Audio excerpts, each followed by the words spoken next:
Hello viewers, இந்த வீடியோவில் சினிமாவில் எப்படிங்க தம்ப்நெயில் இல்லை போஸ்டர் இதெல்லாம் ரெடி பண்ணுறாங்கன்றதை பார்ப்போம். எப்படி யூனிக்காக பார்க்கையிலே பிரம்மாண்டமாக இருக்குது அப்படின்றத பற்றி பார்ப்போம்.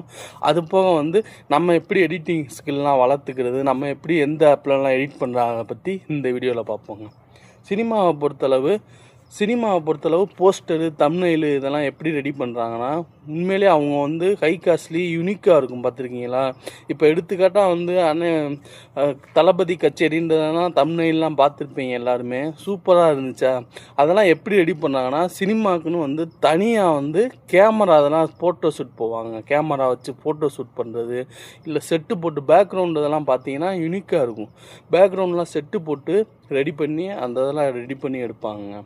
அது போக ஹை காஸ்ட்லி பட்ஜெட்டில் பட்ஜெட் போட்டு அந்த இதை தரமாக ரெடி பண்ணுறதுனால அது ரொம்ப ரொம்ப யூனிக்கான ஒன்று இருக்குங்க. அது போக அவங்க எடிட் பண்ணுற சாஃப்ட்வேராக இருக்கட்டும், அவங்க எடிட் பண்ணுற ஃபோக்கஸாக இருக்கட்டும், அந்த என்ன தேவையோ அது நம்மளுக்கு இருக்கும். பிரம்மாண்டமாக இருக்கும் பார்க்கலாம். ஏன்னா சினிமான்றது பட்ஜெட்டு பெரிய பட்ஜெட்டில் கொடுத்து எடுக்கப்பட்ட படம் அப்படிலாம் ரெடி பண்ணாதாங்க யூனிக்காக வியூஸ் போகும், யூனிக்காக இருக்கும். சினிமான்றது ஒரு தனி ஒரு அடையாளம். அந்த இதுக்கு ஏற்றாப்பில் அவங்க ரெடி பண்ணுவாங்க. இது பேக்ரவுண்டு இதெல்லாம் நடக்குங்க. அடுத்து நம்ம எப்படா எடிட்டிங்லாம் நல்லா தரமாக பண்ணுறது அப்படின்றத, நீங்கள் எடுக்கக்கூடிய ஃபோட்டோ ஹை காஸ்ட்லியாக யூனிக்காக இருக்க மாதிரி கேமராக்களில் எடுக்கிறது, இல்லை பேக்ரவுண்டு நல்லா இருக்க மாதிரி எடுக்கிறது, அந்த மாதிரிலாம் நீங்கள் எடுத்திங்கன்னா உங்களுக்கு யூனிக்காக இருக்கும். பேக்ரவுண்ட்லாம் நீங்கள் ஒரு பிரம்மாண்டமான ஒரு இடத்துக்கு போகிறீங்க, இல்லை மாலுக்கு போகிறீங்க, அங்கே ஒரு யூனிக்கான ஒரு ஃபோட்டோ இருக்கும்.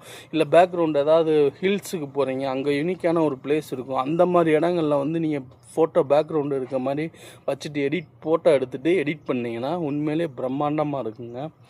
நம்ம நார்மலாக எடிட் பண்ணுற ஆப்பை ஒரு 2-3 ஆப்பு பார்ப்போங்க. இதில் பார்த்தீங்கன்னா பிக்சல் ஆப் ரொம்பவே கொஞ்சம் நம்ம நார்மல் பீப்புளுக்கு ரொம்பவே உதவியாக இருக்குங்க. அது போக நீங்கள் எக்ஸ்ட்ரா ஏகப்பட்ட கோடிக்கணக்கான ஆப் இருக்குங்க எடிட்டிங்க்கு. நீங்கள் உங்கள் ஸ்கில்லை வச்சு நீங்கள் எடிட் பண்ண ஆரம்பிச்சிங்கன்னா பிரம்மாண்டமாக நீங்கள் யூனிக்காக ரெடி பண்ணலாம். உங்களோட ஐடியா தான் மெயின், உங்கள் ஐடியா தான். பேக்ரவுண்டு ஃபோட்டோ இப்படி இருக்கணும், நம்மளோட தம்ப்நெயில் இப்படி இருக்கணும், நம்மளோட ஃபோட்டோ ஷூட் எடுக்கும்போதே ஒரு யூனிக்காக நீங்கள் எடுத்து வச்சுக்கணும். ஒரு 10 ஃபோட்டோ எடுக்கிறீங்களா, 10 ஃபோட்டோ வேறு மாதிரி எடுத்து வச்சுக்கிட்டிங்கன்னா அதை எடிட்டிங் பண்ணிவிட்டு உள்ள தம்ப்நெயிலில் வைக்கும்போது வேறு மாதிரி இருக்குங்க. உண்மையிலே அதெல்லாம் தரமாக ரெடி பண்ணலாம். நீங்கள் உங்களோட திறமை தாங்க எடிட்டிங்கை பொறுத்தளவு. நீங்கள் அப்படி எடிட் பண்ணணும் இப்படி எடிட் பண்ணணும் ஆசைப்படுறவங்களா இருப்பீங்க. இல்லை நம்மளால் அப்படி தம்ப்நெயில் ரெடி பண்ண முடியல அப்படிலாம் நினச்சி இது பண்ணாதீங்க.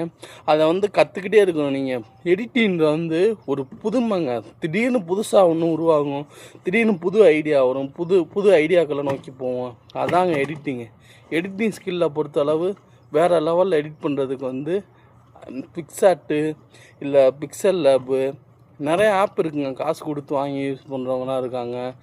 அது போக கம்ப்யூட்டரில் பார்த்தீங்கன்னா அடாப்ட் ப்ரீமியம் இதெல்லாம் ஏகப்பட்ட ஆப்புகள் இருக்குது.